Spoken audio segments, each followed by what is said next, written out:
I wanted, following sort of the London riots that happened a couple of years ago, to do a piece where young people are heard, and I didn't know where that would be rooted in what environment, but it so happened it led to a housing focus. Home would be the land you come from, really and truly. It wouldn't be where we are today.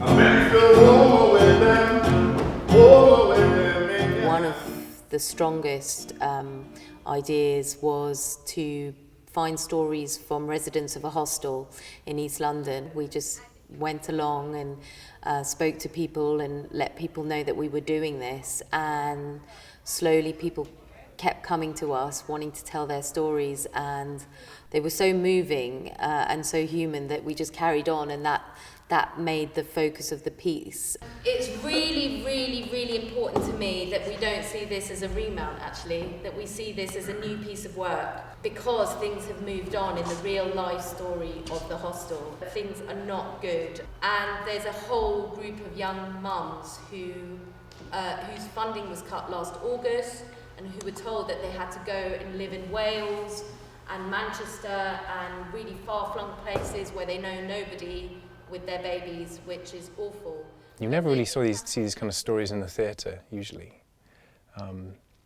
And there's something quite involving about the rarity of these people who aren't just ignored by the theatre, but are ignored by society in general. So putting that on a stage and trying to communicate their lives in some way to an audience is quite an amazing thing. We were experimenting with Verbatim as a form in the workshops, and another thing that was really important to the piece was music.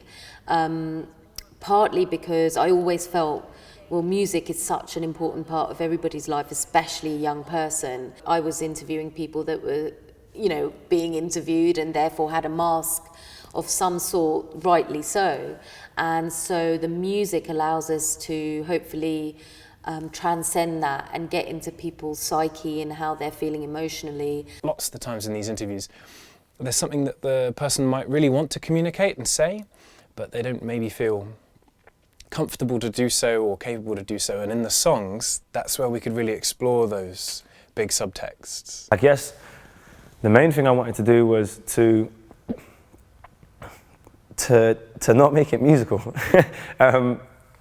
I mean, Nadia definitely enforced that to begin with, but I guess after reading the script and seeing the scenes being put together, like, it kind of clicked in my head that there are no bells and clicks and pops and whistles, and that's exactly what it's like in the hostel itself. And so the music has to reflect the honesty of that.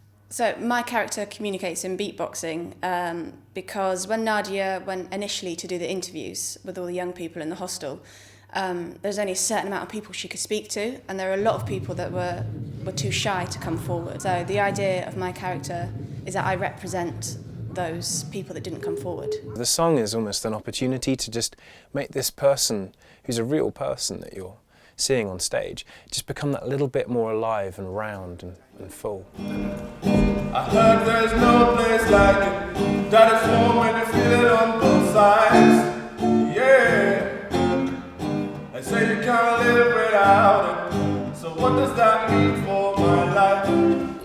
It was just brilliant to have this opportunity to tell the story again, to reach more people, but also because it's a piece of documentary theatre, things change, things have changed. Unfortunately, not all for the best. One of the magic things that this play does is it takes people who can be alienated from society at large. It tells their stories in such intimate detail that you have to actually acknowledge them as people and engage with them as people.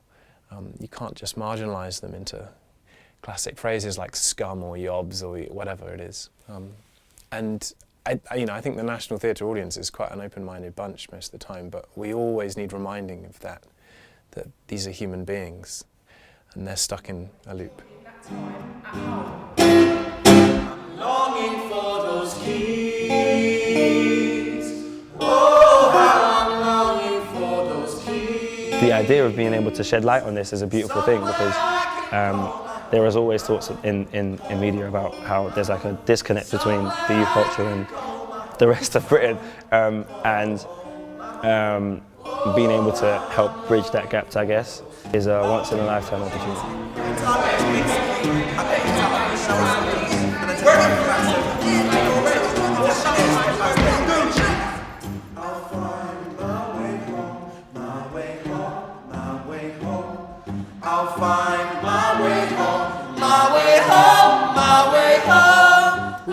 want a home. We all want somewhere where we can relax and form relationships and be ourselves. And it's going to affect us all, so we can't all, sort of say, this isn't really about me, I'm okay, I have a home, my children will be all right. You just don't know. Now I'm longing